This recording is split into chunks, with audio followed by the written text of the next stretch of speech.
Speaking of letting go, we're going to let go and go. Those of you just joined us, my name's Taylor Pye, this is Randy Kaye on drums and Richard DeMoe. It's been a lot of years since 1981 when I first met Randy. I think it was at Fox Hollow. Sometimes it was hard to book a gig with Randy because he was so busy. He was working with Jimmy Giuffre. He did a lot of the wedding scene with, he worked with David Grover, worked with Arlo Guthrie, worked with every name in the Berkshires that were booking gigs at that time. Randy came in and out of that scene. So I loved his wife Danielle immediately, and we started kind of as family. It just seemed natural, really.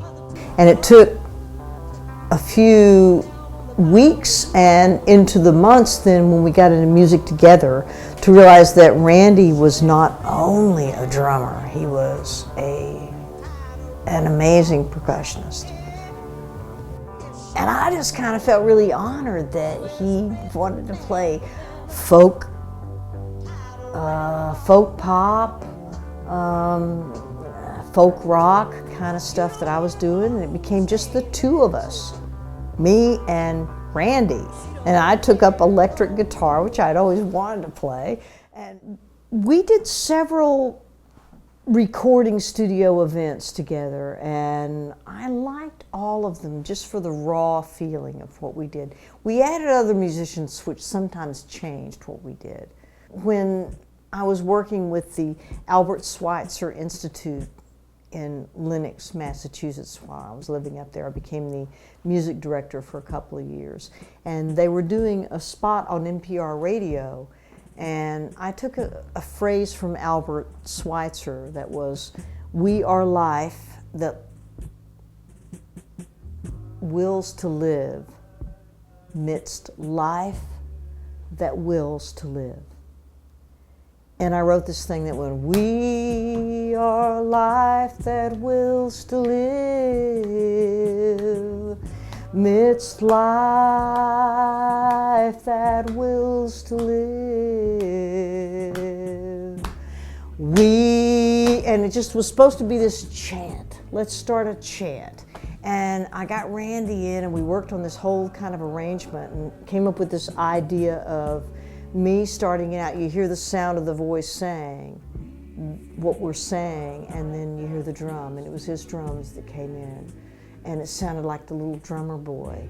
And then his drums built up a little bit, but it was only his drums and then the addition of voices for the whole take that I don't know, it ran on NPR for I think about 6 months during sometime in the late 80s when we were working together. And the tonal feel of what we did together on that still resonates for me, just for that place of what that means. We are life that wills to live midst life that wills to live. And he had that ability to transmit the feeling and the meaning of music with the rhythm. He was amazing. Randy was more than a drummer and a percussionist, but not only a percussionist, he also listened to the song. Much music is written without words, but when words are added to the composition, it sometimes changes the interpretation that, let's say, the composer or songwriter is looking for from a musician. And Randy had the ability to hear the words along with the rhythm, and truly understood an artist that could use the phrasing of their words against the rhythm, and played so beautifully with that combination. Sometimes when we played gigs, Randy's spirit and his humor would really shine when I would back off and go, "Whoa, this is going to be a hard one," and he'd just smile and he'd say, "Just get up there, Pye, and sing those songs, and we'll just do our thing, and that's what we're here for."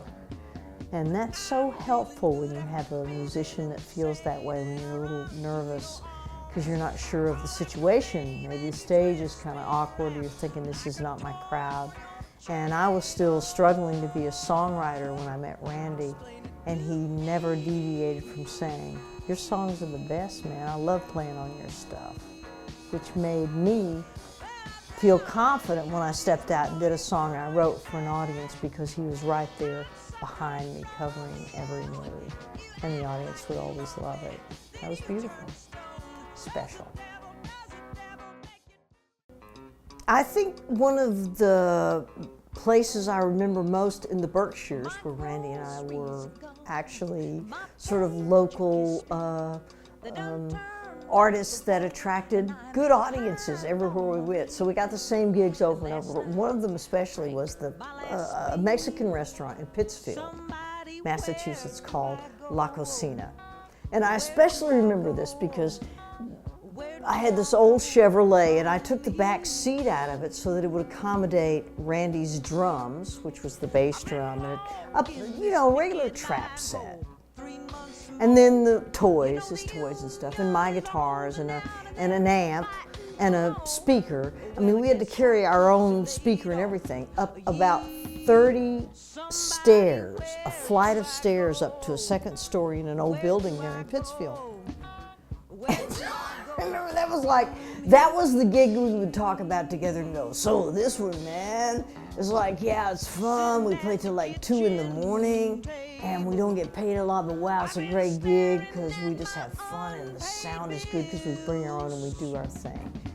But it was grueling to get up those steps, and yet Randy would do it because he loved what we did so much that he was willing to, let's haul it, Pie. So we just do it together, like brother and sister up those stairs.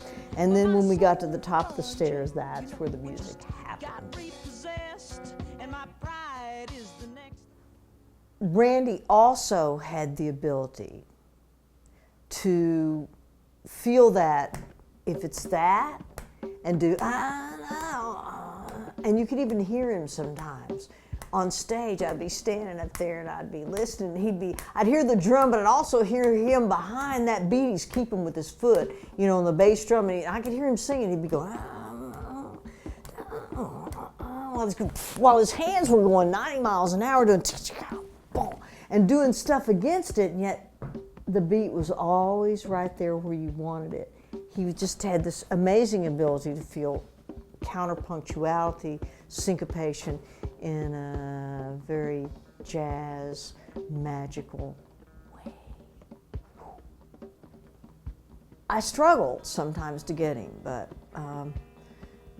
I think after a while it got to where he was like some musicians who enjoyed what we were doing so much that it got easier if he would try to reschedule something with someone else so we could fit something in together, and I guess that's why we're just family. Love you, Randy, forever, and I love Justin, and thank you, Justin, for making this whole film. This is so cool what you're doing for your dad. Love you. Randy not only became my favorite percussionist, drummer, friend to work with, but his family became my family. And we are still in communication and in love.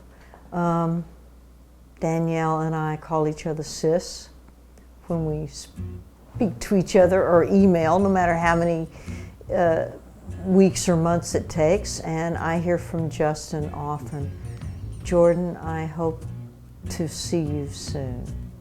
I love all you guys, and I love you, Randy, and I hope this is a big success, this film, because Randy was a magical drummer." In the presence of our peaceful hearts,